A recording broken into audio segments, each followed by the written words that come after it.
2 దెబ్బలేసి చెప్పడానికి నువ్వేం చిన్నపిల్లవు కాదు. నువ్వు నిర్ణయం తీసుకున్నావు కాబట్టి సరే.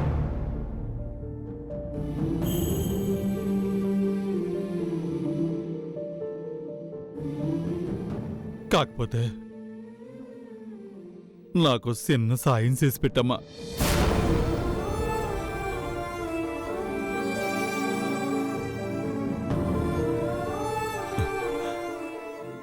ఈ 200 తీసుకోమ్మా. దేనికి? భాస్కర్ అనే మీ అన్నయ్యకి పిండ ప్రదానం చేయడానికి. అన్నయ్య,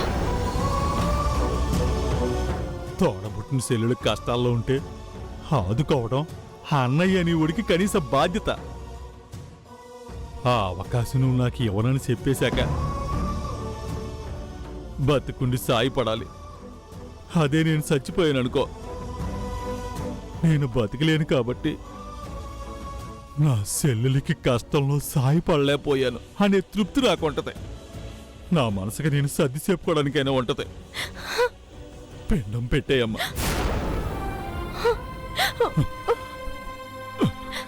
అన్నయ్య, అన్నయ్య, అన్నయ్య ఆగు. ఏంటన్నయ్య ఇది? నీకేమైనా పిచ్చి పట్టిందా? అసలేం మాట్లాడుతున్నావు అన్నయ్య నువ్వు? మమ్మల్ని అందరినీ అనాథలు చేద్దాం అనుకుంటున్నావా? నీకేమైనా అయితే మేమంతా ఉండగలమా?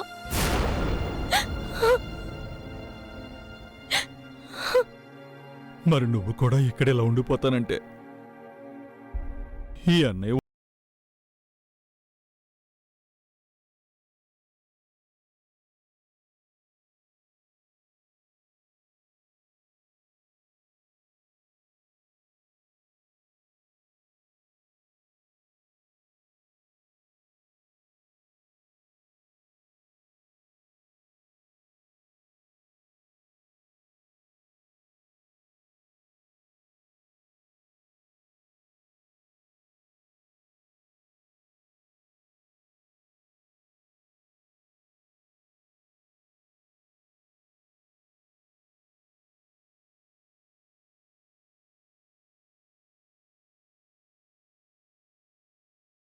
నువ్వు ఈ అన్నయ్య నిన్ను గుండెల్లో పెట్టి చూసుకుంటాడు. మన ఇంటికి వెళ్దాం పదమ్మా.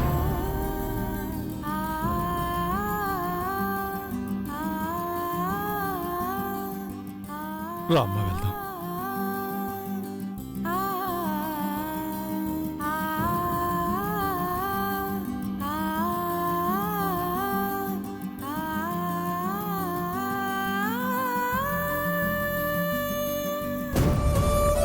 రామ్మ.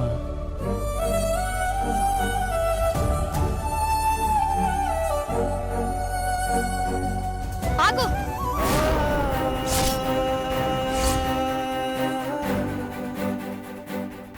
అడుగు లోపల పెట్టావంటే కాళ్ళు విరగొడతాను.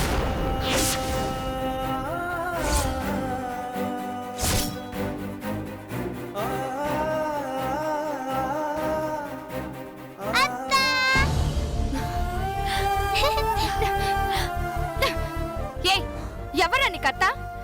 అత్తా గిత్త అంటూ వరుసలు కలిపావంటే పళ్ళు రాలిపోతాయి. మల్లిక, నా నిర్ణయం ఏంటి ఇదివరకే నీకు చెప్పాను. ఇప్పుడు అనవసరంగా గొడవ చేయకు. నా నిర్ణయం ఏంటో కూడా నేను చెప్పాను. నీ మాట వినాల్సిన అవసరం నాకు లేదు. అలాంటప్పుడు మీ మాటకు విలువ ఇవ్వాల్సిన అవసరం కూడా నాకు ఉండదు.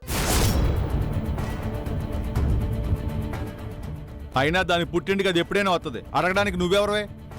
ఏంటి? నువ్వెవరో అంటున్నాను. అది కాదు, దానికి ముందేదో మాట అన్నారు. ఇది గీత పుట్టిల్లు, అది ఎప్పుడైనా వస్తుంది. ఏది? ఇది ఇది ఇది గీత పుట్టిల్లా? ఈ మార్చినని గీత పుట్టిల్లా?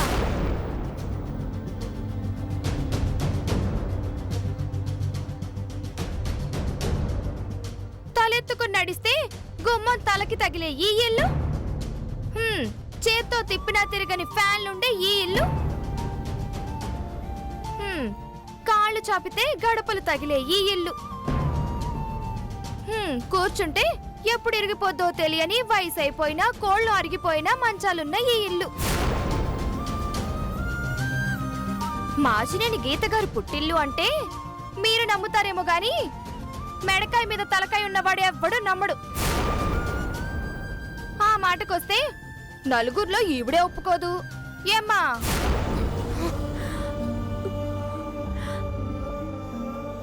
అలా అంటావేంటోదినా?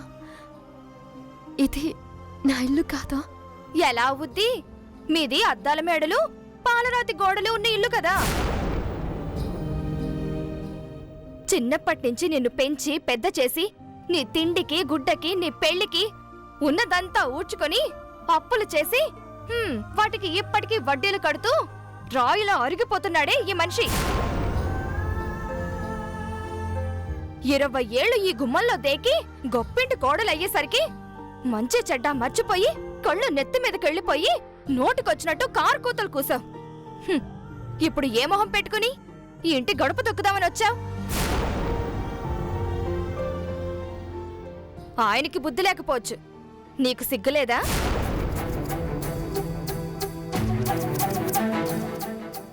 మల్లిక, కష్టాల్లో ఉన్న ఆడపడుచు ఇంటికొస్తే ఇలాగైనా మాట్లాడేది? ఓహో, కష్టం వచ్చింది కాబట్టి వచ్చిందా? లేకపోతే ఇటు కన్నెత్తి కూడా చూసేది కాదుగా. ఆడబిడ్డ కష్టాల్లో ఉండి పుట్టింటికొస్తే కడుపులో పెట్టుకుని చూసుకోవాలి. అది ధర్మం, మన బాధ్యత. నేను చూసుకుంటాను.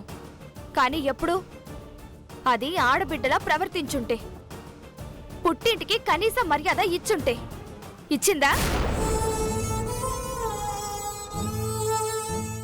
నిన్నటి వరకు దాని కంటికి మనం కనపడ్డామా? ఈ ఇల్లు కనపడిందా? ఇలాంటి పొగరు బొద్దాన్ని, ఏరు దాటాక తెప్ప తగిలేసే గుణం ఉన్న ఇలాంటి దాన్ని తెచ్చి ఇంట్లో పెడతానంటే నేనే కాదు, ఏ ఇల్లాలు ఒప్పుకోదు. ఎందాకడి నుంచి అప్పుడు అలా అందే ఇప్పుడు ఎలా అందే అని నిలదీస్తా దెప్పుతున్నావు. అసలేం తెలుసా నీకు? అసలేం జరిగిందో తెలుసా నీకు?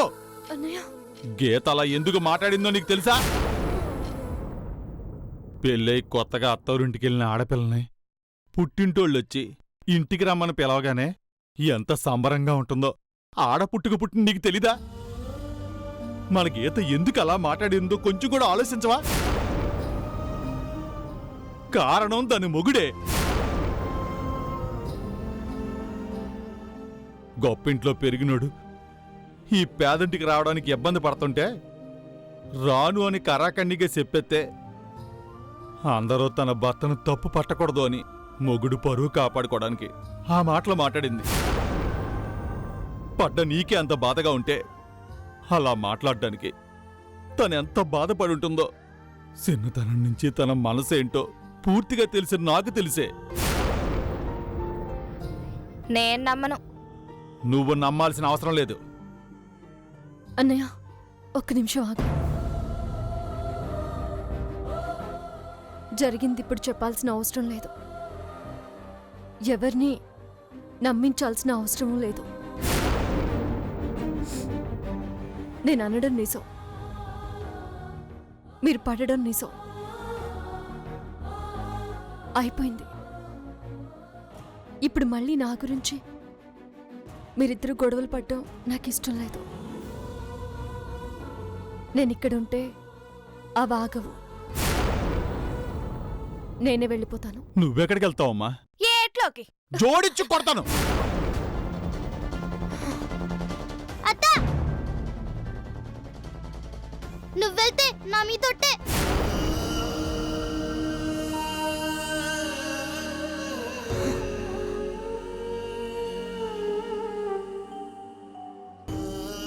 నువ్వు చిన్నపిల్లాడివి, అలా ఒట్లు వేసుకోకూడదున్నాను. నువ్వు ఇక్కడే ఉండాలి. 5 రూపాయల చాక్లెట్లు కొనిచ్చేసరికి అది గొప్పదైపోయింది, నేను దెబ్బైపోయానా? ఏం మందు పెట్టిందిరా నీకది? ఉసేయ్, మందు పెడితే మనుషులు దగ్గరెవరే? ప్రేమ. ప్రేమ చూపింతే ఎవరైనా ఒకరిని కావాలనుకుంటారు. నీకు చెప్పినా అర్థం చేసుకునే జ్ఞానం లేదు. నీ పుచ్చిపోయిన బుర్రలో జ్ఞానజ్యోతిని వెలిగించేంత శక్తి నాకు లేదు. అమ్మా, దాని పిచ్చి ఓగులు లెక్క చేయాల్సిన అవసరం నీకు లేదు. పద లోపలికి. తను లోపలికొస్తే నేను నా బిడ్డ బయటికెళ్లాల్సి వస్తుంది. ఓ, బేషుగ్గా వెళ్ళొచ్చు. అన్నయ్య ఏంటన్నయ్య నువ్వు? నువ్వు ఆగమ్మా. సాన్నాల నుంచి మాట్లాడితే చాలు బయటికి పోతానని ఓ తెగ ముచ్చటపడిపోతుంది. ఓ ఛాన్స్ ఇద్దాం. ఏమే పెట్టి నువ్వు తెచ్చుకుంటావా లేక నన్ను బయట ఆడేయమంటావా? అంటే మీకు పెళ్ళం బిడ్డల కంటే అదే ఎక్కువ? పెళ్ళం బిడ్డ అంటావింటే పిచ్చిదానా? గుళ్ళో దేవత కంటే ఎక్కువ. నువ్వు ఇంక బయలుదేరు. ఒరే నిలువు గుడ్లేసుకుని ఇంకా ఏంట్రా చూస్తావు? ఈ ఇంట్లో నా మాటకు విలువ లేదు. ఇక్కడ ఎవ్వరికి మనం అవసరం లేదు. మీ నాన్న మనల్ని ఇంట్లో నుంచి పొమ్మన్నాడు. పద వెళ్ళిపోదాం. కావాలంటే నువ్వు పో, నేను అత్త దగ్గరే ఉంటా. కట్టుకున్నవాడు కసాయివాడైతే కడుపును పుట్టినవాడు ఎర్రబాగులోడయ్యాడు. అందర్నీ తన మాయలో పడేసుకుంది. ఉండండి, మీరు ఊరేగండి. మీకెవ్వరికీ నా అవసరం లేనప్పుడు నాకు మాత్రం ఎందుకు ఈ ఎదవ జన్మ? ఇప్పుడే మీ అందరి ముందు ఈ నూతులు పడి చేస్తాను. అయ్యో వదినా, మల్లిక, వదినా, మల్లిక, వదినా, మల్లిక. వదినా, వదిలు, ఆగు, వదిలు, వదినా, వదినా, నువ్వు నాతో మాట్లాడుతూ. నీకు నాకు ఏ సంబంధం లేదు. వదినా అది కాదు, వదినా నా మాట విను. నువ్వు ఆగమ్మా. అది చెప్పింది కరెక్టే. నీకే సంబంధం లేదు. ఏదైనా ఉంది అంటే దాని మెల్లో తాళి కట్టినోడిగా నాకే ఉంది. కట్టుకున్నోడుగా దానికి సరైన సమాధానం చెప్పాల్సింది నేనే. దాని ముచ్చట తీర్చాల్సింది నేనే. ఏం చేస్తా? తను ఇంట్లో ఉంటే ఉంటే ఇప్పుడే ఇక్కడ ఈ నూతులో పడి చచ్చిపోతాను. అంత శ్రమ నీకెందుకే? నేనే తోస్తాను. అయ్యో అయ్యో కాపాడండి. మా ఆయనను చంపేస్తాడు. చూస్తున్నావుగా? చంపేస్తాడు బాబోయ్. అయ్యో అయ్యో ఎందుకు అడుగుతున్నావు? నువ్వు సచ్చాక అందరూ నేనే పిలుస్తాను. అన్నయ్య నువ్వు కూడా ఏంటిది? లేకపోతే ఏంటమ్మా, సత్తదంట. ఇదిగా నా సెల్లులు ఇక్కడే ఉంటది. మళ్ళీ ఈ సెల్లు నోరు మెదిపేవో నీ శవం ఈ బావిలో ఉంటది. జాగ్రత్త. పదమ్మా.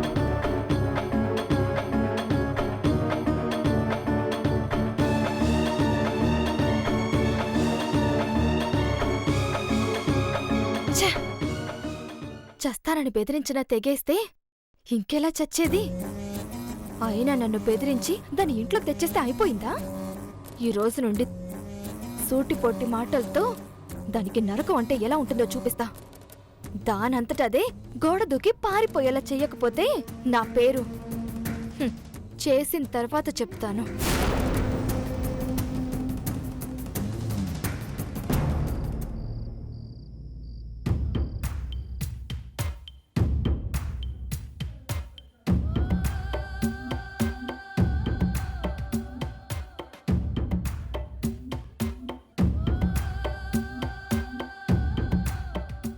అమ్మగారు ఇంక చాలా.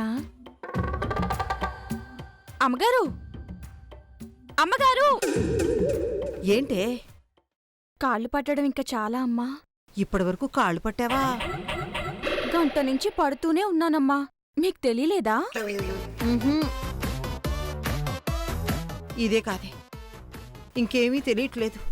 వంటింట్లో వాసన తెలియట్లేదు, తింటే రుచి తెలియట్లేదు, నిద్రలో సుఖం తెలియట్లేదు. తాళాలు గుత్తి మీ దగ్గరే ఉంది, పెత్తనం కూడా మీ చేతిలోనే ఉంది కదమ్మా. కానీ గీత ఇంట్లో లేదు కదే, అదే నా బాధ. అమ్మా, గీతమ్మని ఇంట్లోంచి పంపించేశారని ఫీల్ అవుతున్నారా? ఆవిడంటే మీకు అంత ఇష్టమా? ఇష్టమా పాడా? మరి చేపలు పట్టాలంటే గేలం ఉంటే సరిపోతుందేమే, ఎర కూడా ఉండాలి కదా. మా చెల్లెలు నాగేశ్వరిని ఏడిపించాలి అంటే మన దగ్గరున్న ఎర ఆ గీతే కదా. ఆ గీత ఇంట్లో ఉన్నంత వరకు మా చెల్లెలి ముఖంలో కోపం, పగ, బాధ అన్నీ కలిసి ముఖం కళకళలాడిపోతా ఉంటుంది. కాని తను అనుకున్నది సాధించి ఆ గీతని ఇంట్లోంచి పంపించేసిన తర్వాత అది సంతోషంగా నవ్వుతూ ప్రశాంతంగా బతుకుతూ ఉంటే చూసి నేను తట్టుకోలేకపోతున్నాను. మా చెల్లెలి ముఖంలో ఏడుపు లేనందుకు నాకు ఏడుపు వచ్చేస్తుంది. అమ్మని మరీ ఇంత పైశాచికత్వం ఏంటి నీకు?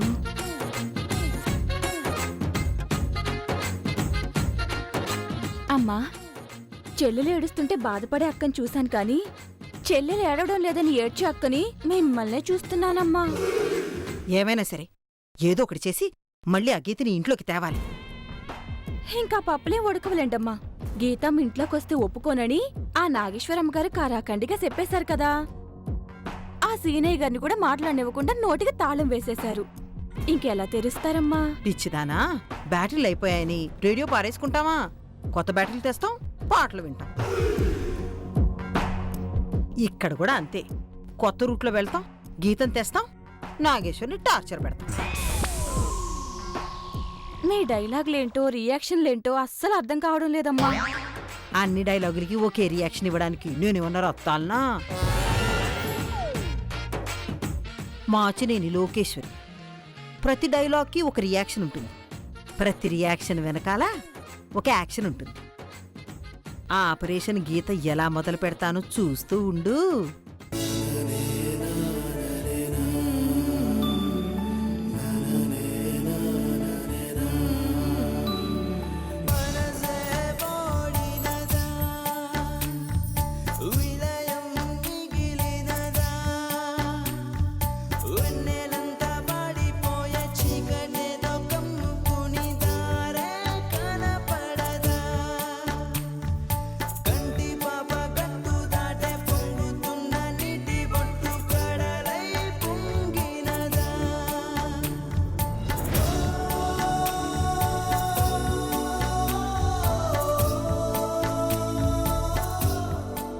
మల్లికా, ఆ, వచ్చేసారా?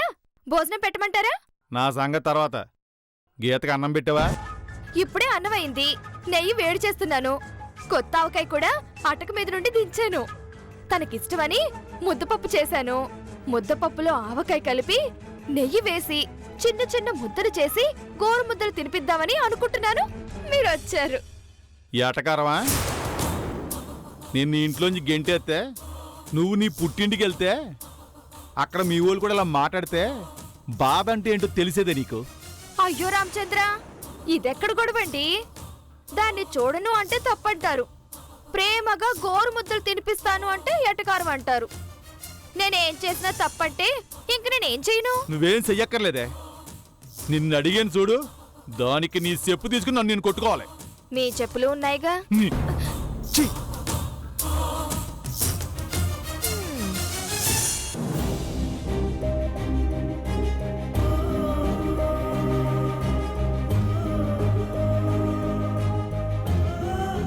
అమ్మ గీత, అన్నయ్య వెళ్ళి నుండి వచ్చేసావా? నీ ముందే కదమ్మా వెళ్ళాను. అంటే నేను గమనించలేదన్నయ్య. మనిషి అంటే ఇక్కడ ఉన్నావు కానీ నీ మనసు ఇక్కడ లేదు కదమ్మా.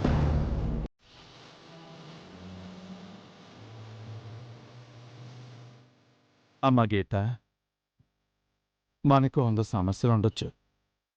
వాటి గురించి ఆలోచింత అన్నం తింటాం మానేస్తే సమస్యలు తీరిపోతాయమ్మా. ఒకప్పుడు నీకొచ్చిన పెళ్లి సంబంధాలన్నీ వరసగా చెడిపోతుంటే మేమందరం నీ జీవితం ఏమైపోతుందని డీలా పడితే సమస్యలు వస్తుంటాయి పోతుంటాయి అన్నయ్య. వచ్చిన సమస్యలతో పోరాడాలన్నా వాటిపై గెలుపు సాధించాలన్నా ముందు మన అందరం ధైర్యంగా ఉండాలి అంటూ మా అందరికీ ధైర్యం చెప్పేదానివి. నువ్వు ధైర్యంగా ఉండేదానివి. అలాంటి నువ్వే ఇలాంటి ఎలా పడిపోతే ఎలాగమ్మా? అదేం లేదన్నయ్య. అప్పుడు ఇప్పుడు గీత పరిస్థితులకి తలొంచుతుందేమో కానీ భయానికి ఎప్పుడూ తలొంచలేదు, వంచదు కూడా. నువ్వు అనవసరంగా నా గురించి భయపడకు, బాధపడకు. సరే గాని కనీసం బావగారన్నా నీకు ఫోన్ చేశారమ్మా? అయ్యో, నీకు ఈ విషయం చెప్పడమే మర్చిపోయాను అన్నయ్య. ఇందాకటి వరకు ఫోన్లో ఆయనే. అవునా? అవునన్నయ్య. గీత, నువ్వేం బాధపడకు, నన్ను తప్పుగా అనుకోకు.